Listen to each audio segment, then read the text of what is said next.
किसी देवी को, कहने मतलब है कि उसके साथ दुर्व्यवहार करके उसको मार दिया गया। इसी तरह की घटना बोले वो उन्नाव वाली वो लेडी थी जो 95% भी जल चुकी थी, वो भी खत्म हो गई। और ऐसा ही केस कल गाजियाबाद में हुआ है।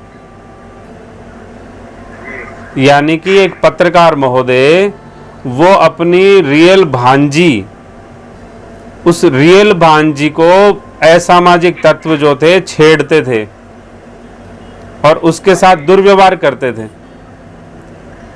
तो उसने क्या किया कि उनको थोड़ा सा समझाया, नहीं समझे तो उन्होंने पुलिस केस करवा दिया। तो पुलिस केस करवाने के बाद में उस पत्रकार को सरेआम गोली मार दी गई। और वहां पर कहने मतलब देखो मातृ शक्ति क्या है कि छोटी छोटी वो बच्ची जो है वो उसके पास रही खड़ी, लेकिन भाई उसके पास में वो विज्ञान ही नहीं है कि वो कैसे डिफेंस करे। आज देखो सरकारों के लिए बड़ी समस्या है। आप आंकड़े उठा के देखो कि मातृशक्ति के खिलाफ होने वाले जो ये अत्याचार हैं या जो ये मान लीजिए इस तरह के अपराध हैं, उनकी संख्या किस कदर बढ़ी हुई है। इवन भारत में नहीं, पूरी दुनिया में। लेकिन चलो भारत में तो हमेशा से ऐसी व्यवस्था थी नहीं, और जब आप इस व्यवस्था का इतिहास उठाकर देखोगे तो आपको लगेगा कि नहीं, इसका इतिहास ज़्यादा पुराना नहीं है। हमारे पुराणों में, शास्त्रों में, उपनिषदों में कहीं भी एक भी दृष्टांत नहीं आया कि देवी के साथ अत्याचार हुआ हो।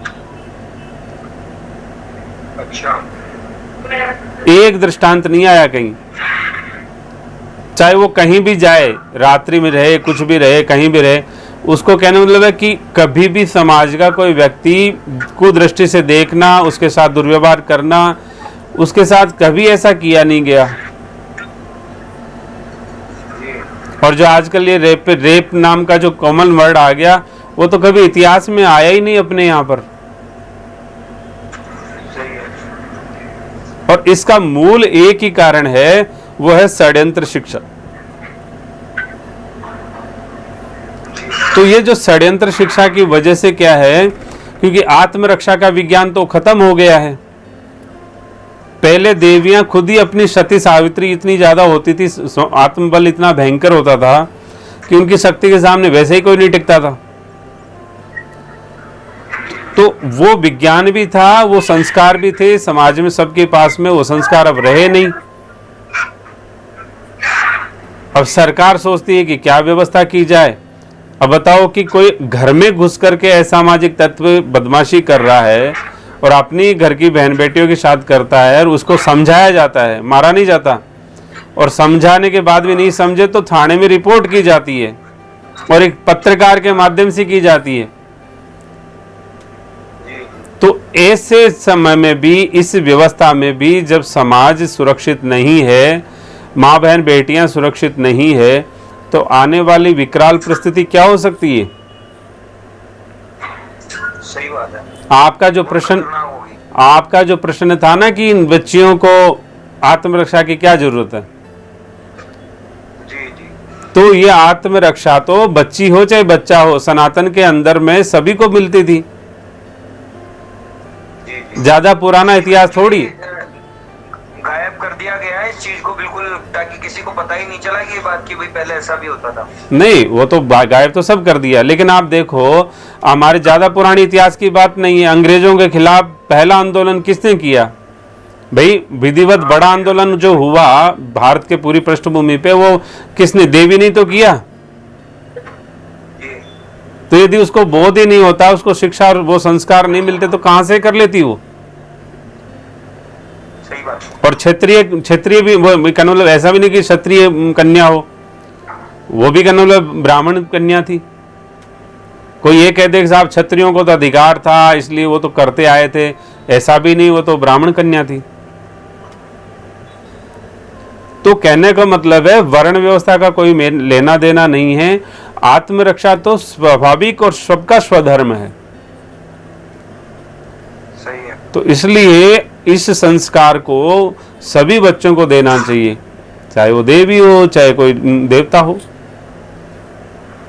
और इतना आत्मरक्षा से बढ़ के सभी की रक्षा करना भी, परिवार भी सारे खतरे में ही है इस स्थिति में। नहीं, वो तो है ही, बहुत सारे केसेस तुमने आपसे डिस्कस किए थे, लेकिन कहने का मतलब ये है कि खुलेआम जहां बीजेपी की सरकार है, योगी जी कितने खतरनाक मुख्यमंत्री है, प्रशासन कितना सख्त है, केंद्र में भी मोदी है, चलो आप लोग सोचते हो कि चलो साहब सनातनी व्यवस्था चल रही है, लेकिन ऐसे दौर में भी, और गाजियाबाद और दिल्ली में ज़्यादा फर्क नहीं है, तो उसी एरिया में कितना बड़ा क्राइम भाई देवियों के साथ में हो रहा है।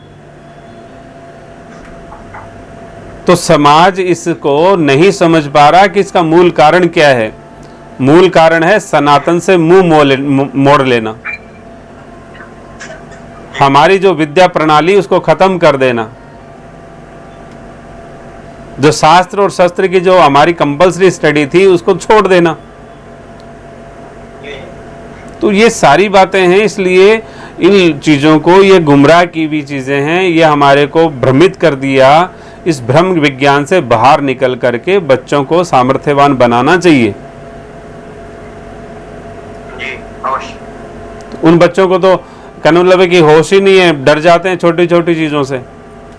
तो अपना रक्षा करने का तो सिस्टम उनको देना ही चाहिए, वो उनका स्वधर्म है, वो उनकी कहने मतलब है कि मूलभूत मांग है, वो उनकी बेसिक रिक्वायरमेंट है।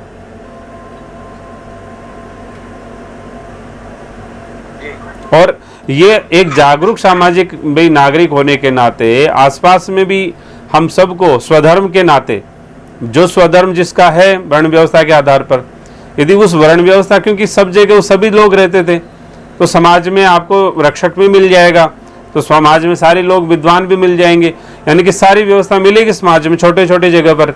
अब सेना बेचारी बॉर्डर पे रहेगी कि क्या करेगी, तो समाज में हर दृष्टि, हर नज़र कौन किसकी रखता है, वो सारी व्यवस्था होती थी पहले, इसलिए समाज सुरक्षित रहता था।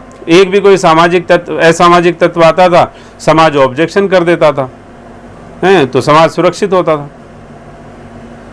अब आज वो विज्ञान ही नहीं रहा, तो कोई बात नहीं, जैसा भी चल रहा है अपना काम।